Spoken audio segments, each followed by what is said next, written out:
Good afternoon, everybody. I'm not quite sure who's listening to this, but maybe there is someone. So I'm just going to share my screen in a moment. I'm Janet Hutchinson, and I'm here to talk about primary career mark today.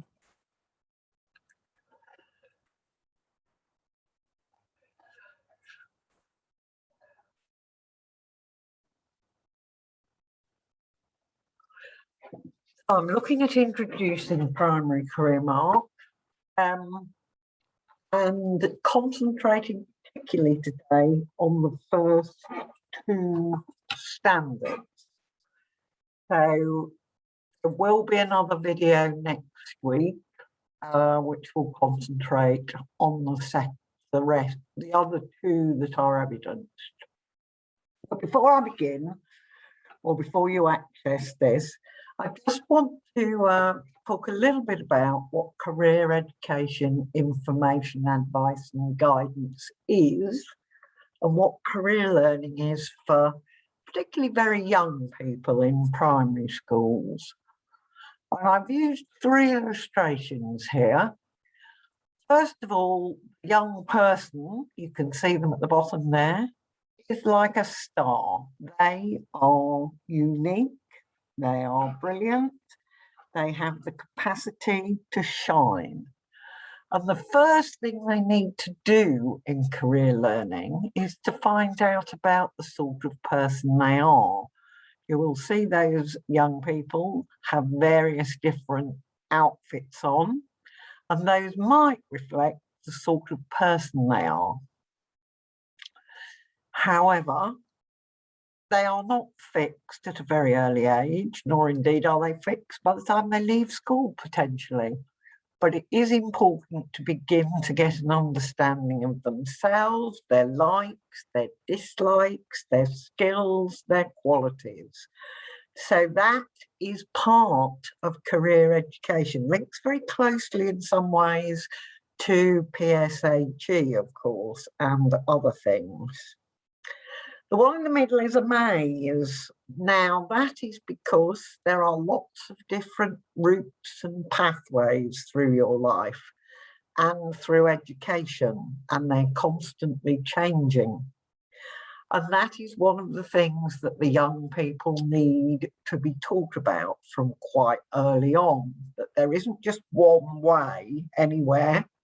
There are lots of different routes and pathways. And the final picture there, all other destinations, is really helpful to motivate them in their teens, perhaps particularly, but also later on in life, if they know where they think they're going. It's important to enjoy the journey, but it's also quite useful to know what the destination is. So that's one of the things I wanted to remind people of, or to try to encapsulate how I've thought about career learning for a number of years. It starts with self. It looks at the routes and pathways to whatever the destinations may be. Or maybe it looks at the destinations to find out what the routes and pathways may be. So why in primary school? Some people would say it's too early secondary. These are some of the reasons we think, and now the government is beginning to share this, that it's important to help them develop with a sense of self and skills, both for learning and for life, and to understand what skills and learning are required. Beginning this sort of thing early can also reduce the idea of stereotypes.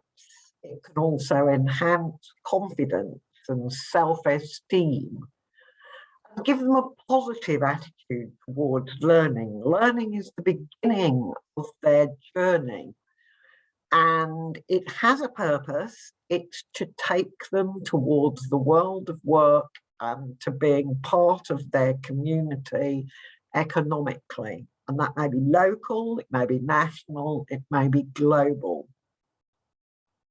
There is also evidence that says if they are focused on where they're going, it will improve their attainment. The other thing is that depending on where they live and who they know, career learning can be really important to help them broaden their horizons, give them some more cultural capital, help them look outwards. So that's why it's important to start as early as possible. So what I'm looking at is I say, oops, I don't know what happened to the slide there. We're looking today at leading, managing, and delivering career learning, including measuring its impact.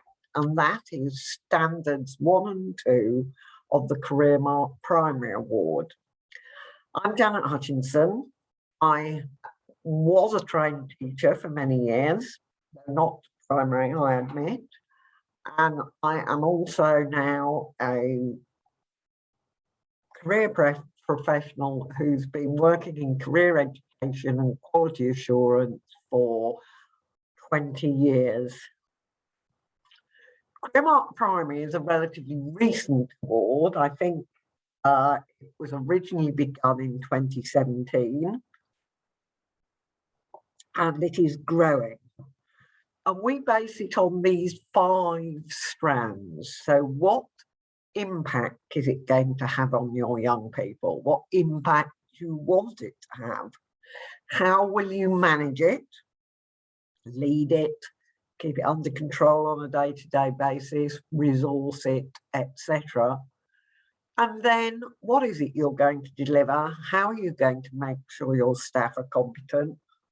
And how are you going to measure what your pupils have learned or how it's changed them, which links, of course, very closely to the first, and is how we assess the award.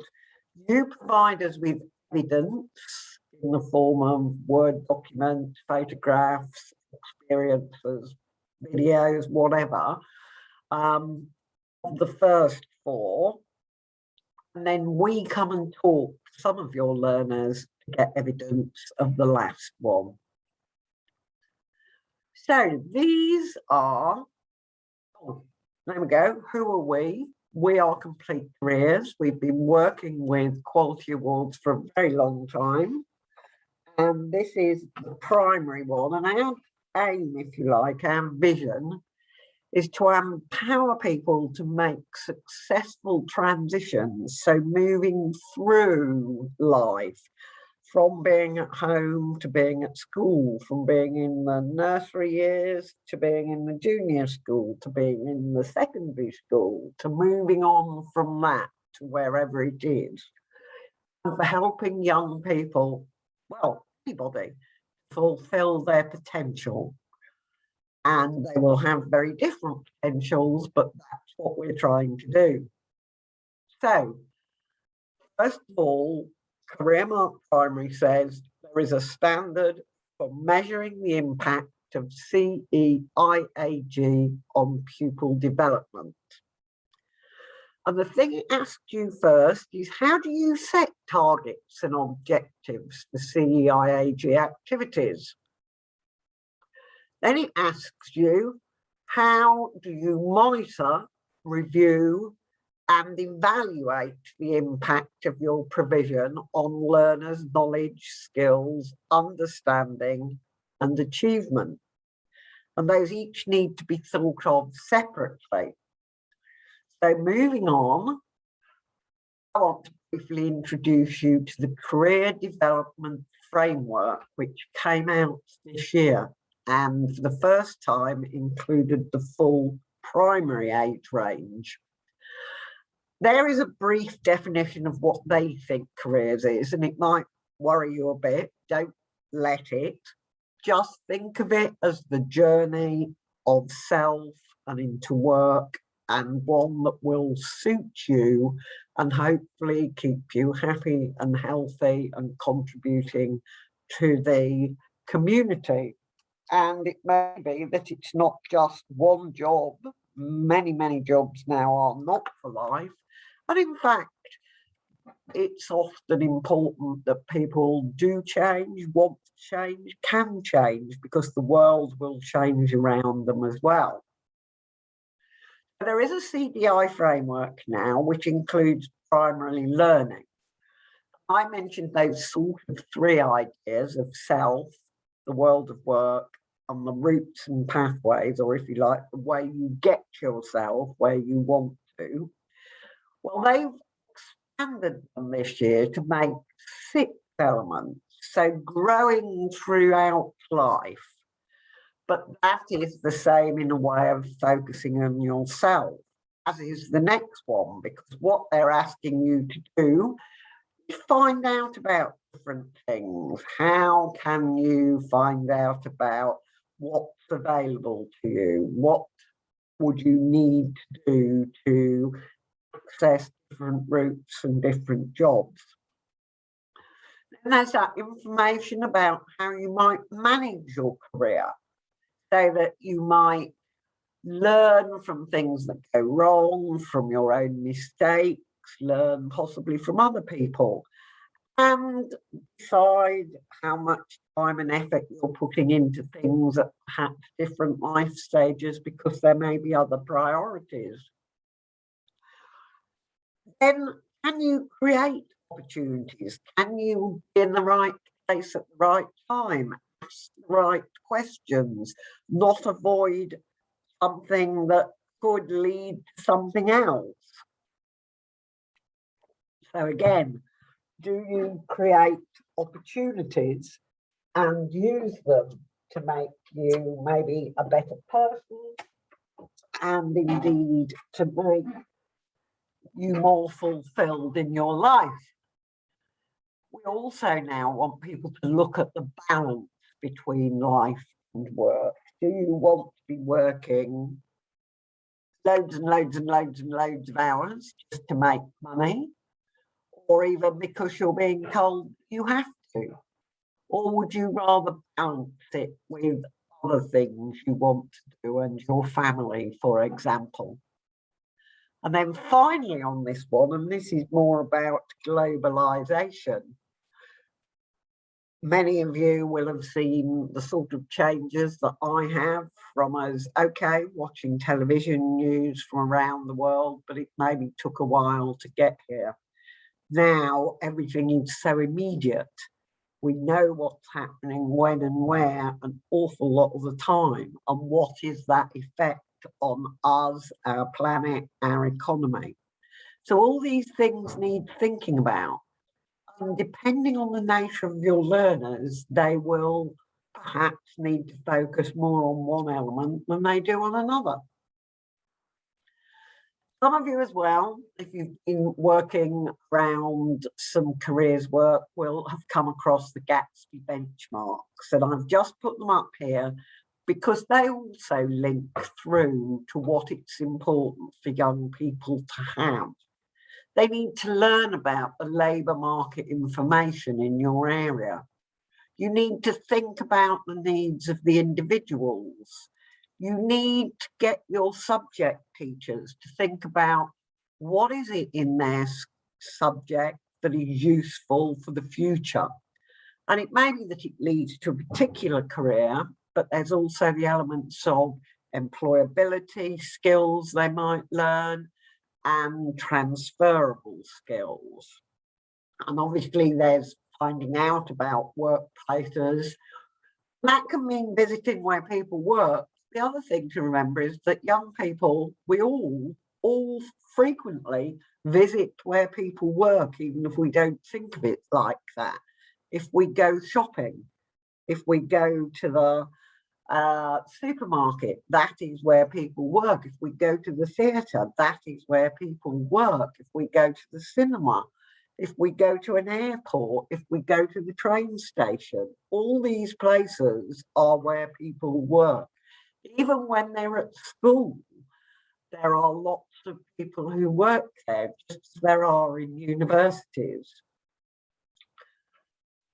Now, it also suggested that you need to monitor your learning. So that's checking that when you've identified what you want to people to learn, you need to make sure it's happening. So do you keep an eye on the work they produce? Do you observe some lessons? Do you look at what their changes in behaviour may have been? That's what you need to think about. How do you monitor that in the classroom what you want to happen is happening, or out of the classroom? So if they visit the local sports centre for swimming or for some other sport, you think, oh, well, while they're there, let's have a look at all the jobs that go on there. Then you want to decide, okay, we thought these were the important parts we need to learn about. We still think that. So thinking about reviewing it. Have we got it right? And don't forget to ask the learners, their parents, other stakeholders. We know that employers frequently say young people aren't prepared for work. So what is it they want young people to learn? And then maybe we can help them achieve that. There is also the fact you need to be evaluating your programme, which is slightly different than either monitoring or reviewing, because what you're doing there is checking it's doing what you wanted it to do. Are you changing their attitude to gender stereotypes? Are you changing their understanding of who works where in their local community? And what you're trying to check is, have they got that learning and can they use it? I use this picture of two bottles because one shows quite clearly that if my aim had been to teach a young person to unscrew a bottle top and drink out of the bottle or access the contents, then the soda water on the right, whoever had that bottle, they have succeeded. The top is off and a significant amount of the fluid is out. They've done what I hoped they could do.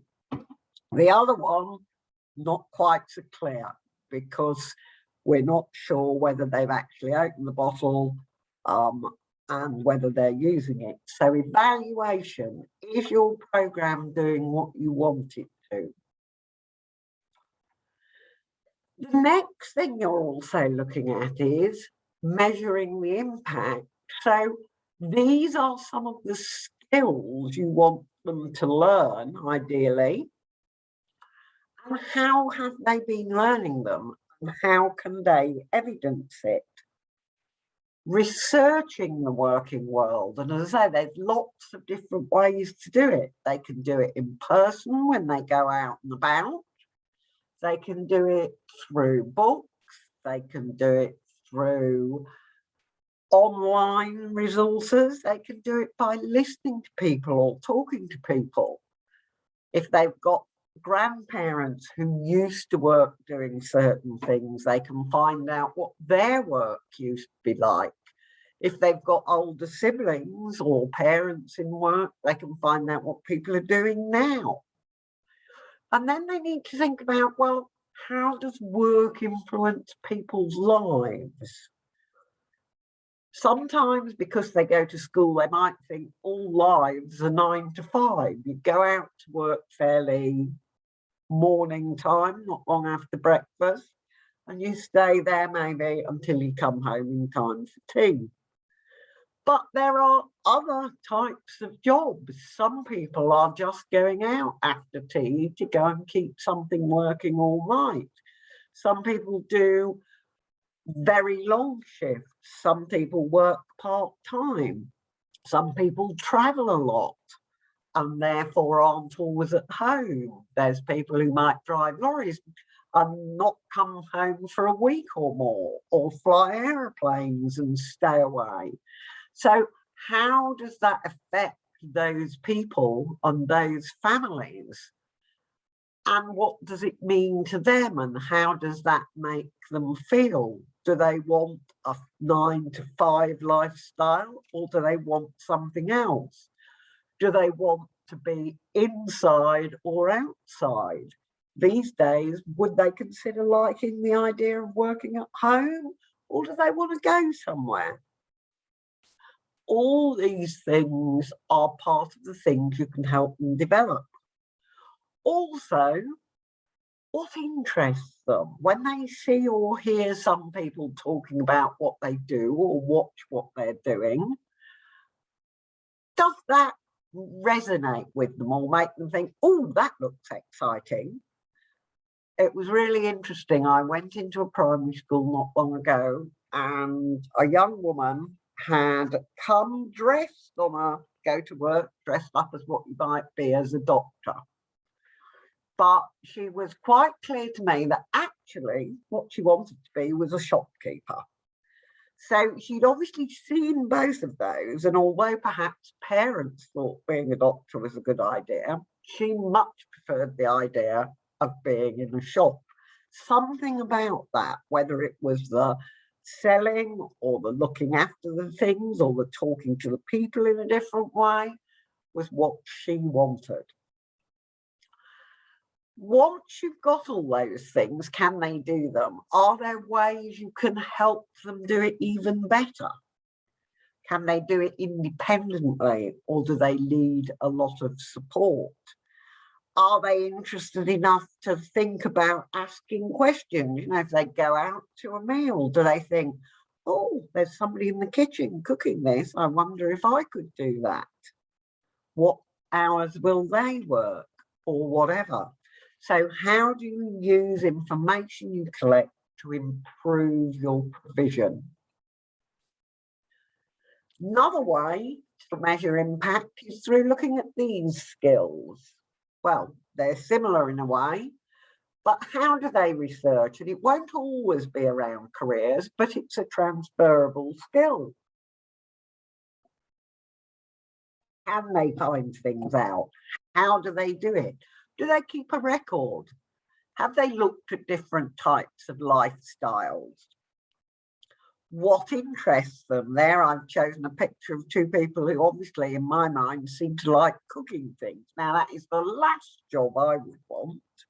I like eating things and I actually quite like watching cookery programs, but I have no desire to do it particularly.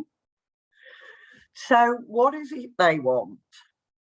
Do they like to read things? Do they like to make things? Do they like to be alone? Do they like to be in a big group?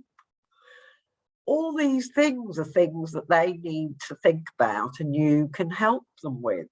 And then you can help the impact of making them think, oh, wow, that's something I might want to do.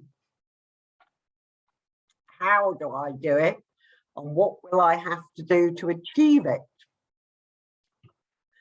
So that's a lot in a way focusing on what you're trying to do with your career learning program.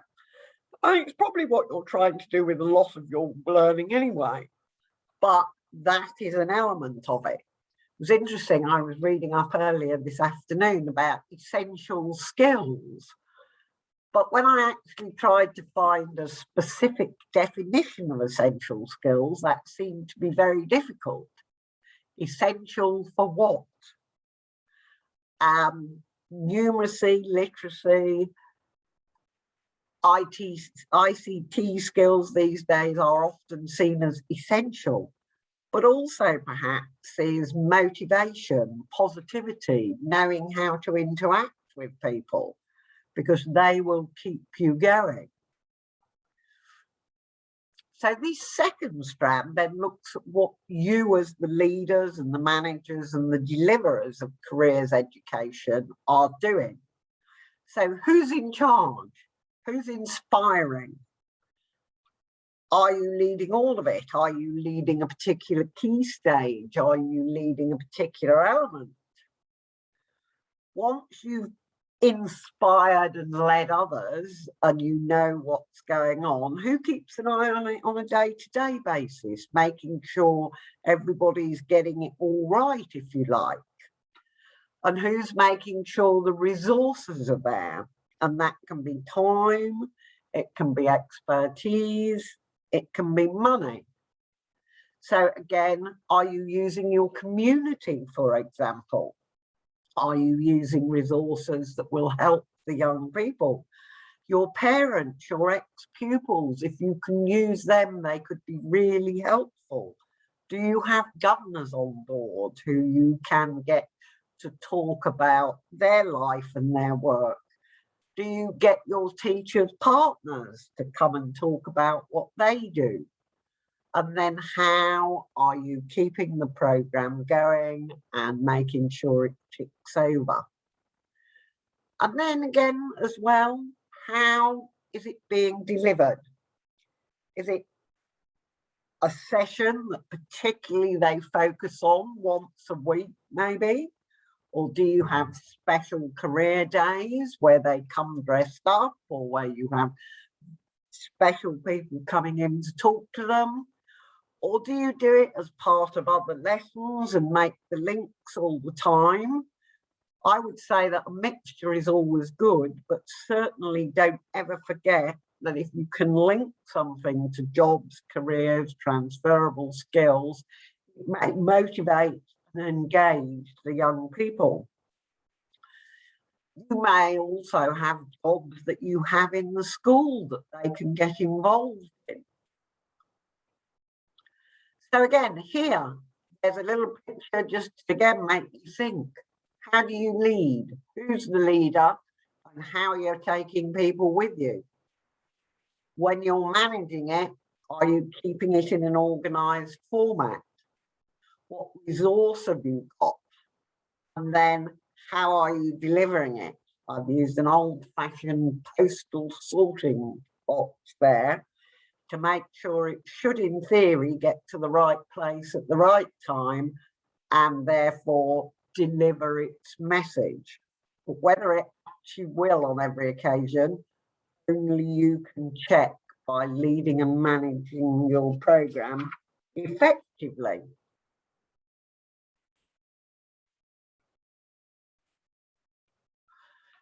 So this, in theory, will accredit your programme. We call it the primary career mark. It is about to become linked to the national body because we're looking at getting national recognition that it fits with what expectations are. There are other awards that you say you can show the Quality and Careers Standard. That career mark is one of the brands for the National Quality and Career Standard at secondary. Gatsby, as I say, is a set of benchmarks for how Ofsted, I'm sure you all know who they are. We hope that our primary award helps you to develop the quality of your provision and to get an accreditation for it. Now, that is really focused at secondaries. They recommend all secondaries work towards the standard. The government hasn't said that about primaries, but it would give you a head start. And there are now a couple of ways you can begin to audit. The Careers and Enterprise Company has begun to put together a range of resources that primaries can use, including, I think they call it a quiz. We also, if you are interested in working with us or if you become a member of the Career Mark community, will provide you with an audit document that asks you questions about what you're doing and therefore what might be the gaps. So we try and get you to think about the process. You will start by doing a self-assessment, you will continue, and then you will begin to, once you've got it together, portfolio and an assessment day. There's a picture of various activities that go on in primary schools, and if you think about it, it probably means you already have a lot going on that will help towards this award. STEM activities, activities around people in the community with their jobs, health and safety issues, sport, all sorts of things. So it's that element of, can you then make that perhaps a little bit more focused? Can you perhaps help them keep that knowledge and build on it and open their eyes to the range of possibilities, both the visible ones and perhaps less visible ones? For example, where does their power come from that makes things work? Who's helping that? Who's making sure it works? Who's maintaining things? So there's visible jobs, but there will also be less visible jobs. And it's quite important to introduce them perhaps to both, so they realise that the world's more complicated than it looks sometimes. Again, we've been running the Career Mark Primary now for a number of years, and these are some of what we've had back as feedback. Much better in some ways to hear from the learners, the teachers and the senior leaders than just me telling you it's a good thing and it will work. There we are. It says in senior leadership, excellent means to ensure that we structure opportunities that in a very practical way broaden and deepen experiences for primary children. And younger people there learning about different careers and going to college or university. And of course, apprenticeships, the sooner they learn about all those routes, the better. And then that class teacher one from year 6 is brilliant. We were so pleased when people say things like this. Within a matter of weeks through Career Mark, we witnessed a huge increase in the children's aspirations and hopes for the future, fulfilling their potential, understanding there's lots of things they could do. So I hope you found that helpful. Oops, it's disappeared. If you have any questions, do get in touch with us. I'm Janet. That's my email. You can have a look at our website using that website address, or you can ask again general inquiries at enquiries@completecareers.com. Thank you for listening to this webinar. I hope you found it helpful, and I hope that it will inspire you to inspire your learners and get your good work recognised with the achievement of a Career Mark Primary Award. Thank you.